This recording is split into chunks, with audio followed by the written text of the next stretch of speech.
اور اب کچھ بات کریں گے ملک بھر میں بارشوں کی تباہکاریوں کے حوالے سے۔ طوفانی بارشوں نے ایک بار پھر راولپنڈی اور اسلام آباد میں دریا بہا دیے۔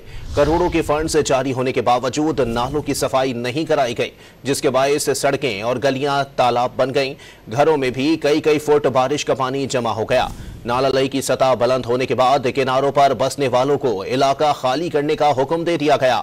پشاور میں بھی بارش سے سڑکیں تالاب کا منظر پیش کرنے لگیں۔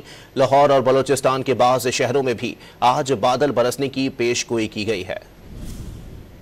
راولپنڈی اور اسلام آباد میں بادل خوب گرجے اور جم کر برسے۔ موسلا دھار بارش نے جڑواں شہروں میں جل تھل ایک کر دیا۔ نشیبی علاقے زیر آب آ گئے۔ کروڑوں کے فنڈز جاری ہونے کے باوجود نالوں کی صفائی نہ کرانے سے بارش کے پانی نے نشیبی علاقوں کا رخ کر لیا۔ شمس آباد، آوان کالونی، ڈھوک کالا خان، صادق آباد، جامع مسجد روڈ اور بوہڑ بازار سمیت دیگر علاقے ڈوب گئے۔ گلیاں اور سڑکیں تالاب کا منظر پیش کرنے لگیں۔ پانی گھروں میں بھی داخل ہو گیا۔ نالہ لئی کی سطح 18.5 فٹ بلند ہونے پر فلڈ کنٹرول روم نے الرٹ جاری کر دیا اور کناروں کے قریب بسنے والوں کو علاقہ خالی کرنے کا حکم دے دیا۔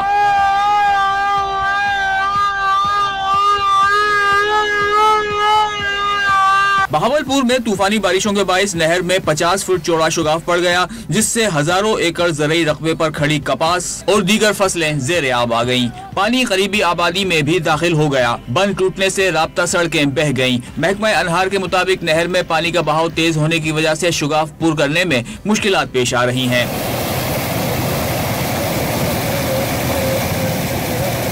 پشاور میں بھی گزشتہ رات سے بارش کا سلسلہ وقفے سے جاری ہے۔ نکاسی آب کا انتظام نہ ہونے سے نشیبی علاقے ڈوب گئے۔ سڑکوں اور گلیوں میں پانی جمع ہو گیا، جس سے شہریوں کو شدید مشکلات کا سامنا ہے۔ لاہور کے آسمان پر بھی سیاہ بادلوں نے ڈیرے ڈال لیے۔ محکمہ موسمیات نے آج بارش کی پیش گوئی کی ہے۔ بلوچستان کے شہروں خوزدار، قلات اور لورالائی میں بھی گرج چمک کے ساتھ بارش کا امکان ظاہر کیا گیا ہے۔